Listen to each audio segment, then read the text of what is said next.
Hello mga lalabs. Kumusta po ang lahat? Ayan, nais ko lang po sa inyo ipakilala ang nagtatahi na yan. Yan ang aking kadate sa February 14.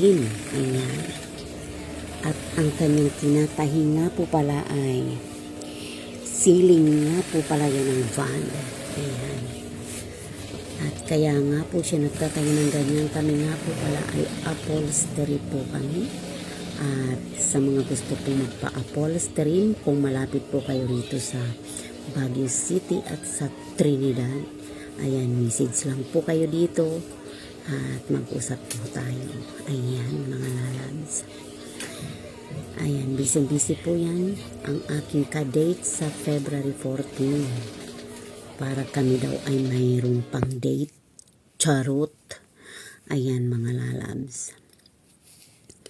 Hindi lamang nga po pala yan ang upuan ng mga sasakyan. Kahit anong mga upuan po ay nagtatahi po sila kay ko.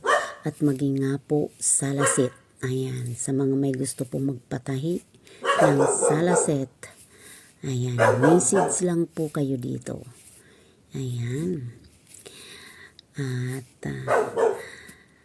binabati ko rin po kayo ng advance Happy Valentine po sa lahat. Ayan. Thank you for watching.